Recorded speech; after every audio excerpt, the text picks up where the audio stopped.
lagi bersama saya Gisel di Bincang Puskesmas Menteng. Hari ini Gisel ditemenin oleh narasumber Gisel di samping saya nih, dokter ganteng di samping saya nih, Sobat Sehat Menteng. Tak kenal maka tak sayang. Kita kenalan dulu yuk, Sobat Sehat Menteng. Oke. Silakan dok. Gisel. Iya dok.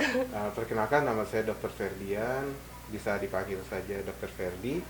Saya bertugas di Puskesmas Kecamatan Menteng di bagian UGD pagi. Oke, nah itu dia namanya Sobat Sehat Menteng, Dr. Ferdian. Nah, hari ini kita akan bahas tentang COVID-19. Ngomong tentang COVID nih dok, kan ada beberapa orang dan masyarakat yang berpendapat bahwa COVID itu konspirasi. Nah, menurut dokter nih, ketika melihat orang-orang yang seperti itu, gimana tuh dok? Oke, pertama untuk saya saat mendengar pernyataan seperti itu sebenarnya sedih juga ya. Karena yang pertama, biasanya orang yang menganggap ini konspirasi, dia tidak aware atau tidak waspada tentang status kesehatannya dia. Pertama, dia bakalan pergi kemana-mana tidak jaga jarak, tidak pakai masker, tidak rajin cuci tangan, dan di situ ada dua kemungkinannya, dia tertular ataupun dia menularkan orang lain, seperti itu. Saat Anda diperiksa dan hasilnya Anda negatif, itu bukan artinya virusnya nggak ada. Itu artinya Anda beruntung belum terkena, tapi amit-amit ya, semoga semuanya sehat-sehat selalu dan dijauhkan dari COVID tersebut. Nah, tapi ingat sekali lagi, saat Anda negatif belum tentu bukan artinya nggak ada virusnya. Virusnya ini tetap ada di sekitar kita, dan kemungkinan pada saat itu Anda daya tahan tubuhnya lagi bagus, lagi kuat, si coronavirus yang masuk juga dalam jumlah sedikit, jadi tidak bisa menyebabkan infeksi yang lebih parah, seperti itu. Untuk yang konspirasi ya sebenarnya sih emang balik lagi ke masing-masing pribadinya ya. Kita juga tidak bisa mengubah pola pikir orang tersebut karena masing-masing orang mempunyai pemikiran sendiri. Tapi pesan saya, jika Anda memang berpikiran seperti itu, artinya secara kasarnya Anda tidak sayang orang di sekitar Anda. Seperti itu. Paling enggak, kalau Anda tidak jaga diri Anda, jagalah orang-orang di sekitar Anda. Itu Sobat Sehat Menteng, jagalah orang-orang di sekitar Anda. Nah nih dok, mungkin ada beberapa masyarakat yang berpendapat bahwa kalau misalnya dia sudah kena COVID-19 nih, pertama kalinya nih dia udah kena, untuk yang kedua kalinya dia udah nggak mungkin kena, itu benar nggak sih dok? Sejauh ini memang tidak didapatkan data yang orang terkena COVID untuk kedua kalinya.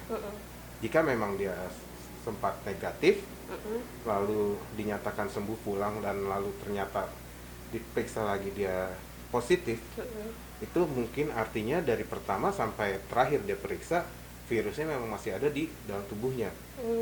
Kenapa hasil yang sempat diperiksa negatif? Mungkin banyak faktor-faktor yang mempengaruhi dari pemeriksaan tersebut.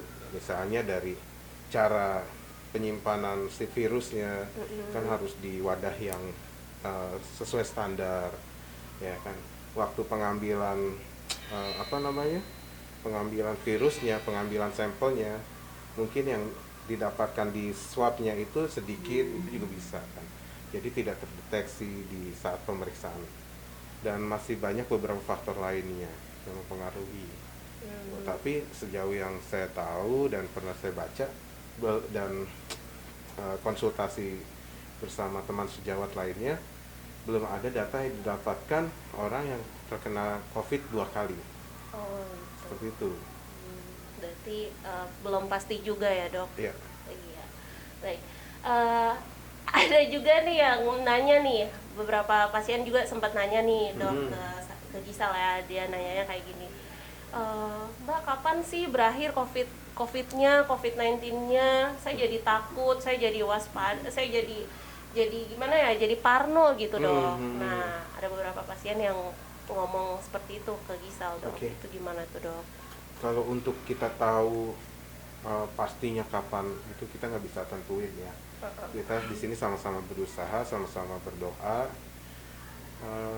Semoga cepat diketemukan vaksinnya, penangkalnya, dan yang penting di sini kalau kalian takut, justru imun kalian juga pasti bakal turun. Cukup berpegangan pada protokol kesehatan yang ada sekarang, dan insya Allah bisa dijauhkan dari virus corona tersebut. Oke, itu tetap patuhi protokol kesehatan yang ada, teman-teman. Seperti menjaga jarak, memakai masker, dan mencuci tangan. Betul.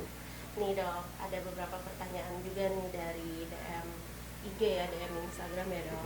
Nih, Banyak ya berarti pertanyaannya ya. luar biasa, Dok.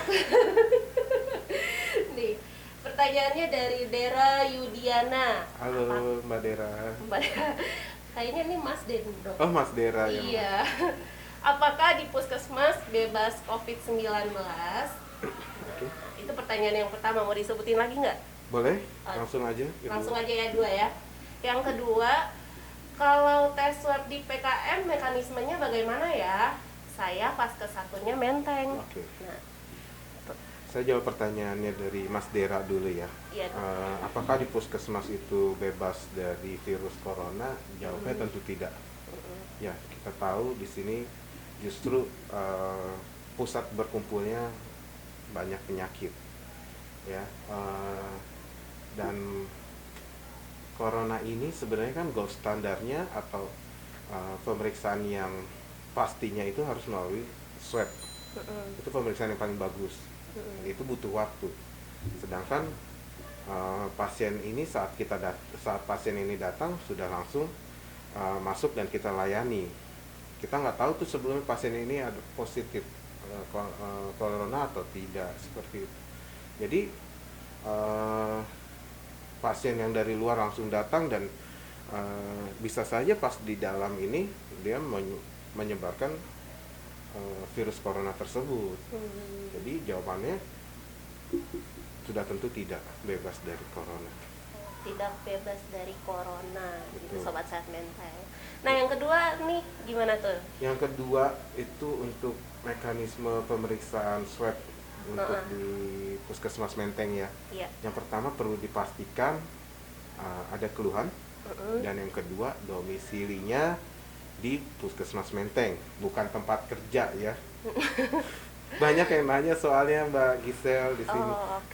Kalau saya kerjanya di sini gitu. Nah, Saya kerjanya di daerah Menteng, tapi Kerja- rumah saya di Johar Baru Nah, gitu, Dok. itu semua dibalikin lagi ke domisilinya masing-masing. Terutama di Jakarta harusnya sih sama ya mekanismenya. Kalau misalnya domisilinya di situ pasti dibantu. Ya, tapi kalau misalnya di luar daerah Jakarta, kita balikin lagi ke dinas kesehatannya, dinas kesehatan daerahnya masing-masing. Seperti itu. Karena ini udah berhubungannya lintas sektor. Kita harus ada koordinasi dengan berbagai pihak, baik di Jakarta dan di daerah sekitarnya. Seperti itu. Seperti itu, Sobat Sehat Menteng jawabannya. Baik, terima kasih Dokter Ferdian atas waktunya. Terima kasih juga. Terima kasih Sama-sama. Sobat Sehat Menteng yang sudah mengklik video ini, yang sudah menonton kami. Dan jangan lupa like, comment, and subscribe-nya Sobat Sehat Menteng. Nah, jangan lupa patuhi protokol kesehatan yang ada ya, 3M-nya, terutama 3M-nya Sobat Sehat Menteng, memakai masker, menjaga jarak, dan mencuci tangan. Oke, sekian Big Man kali ini, sampai jumpa di Big Man selanjutnya. Dah.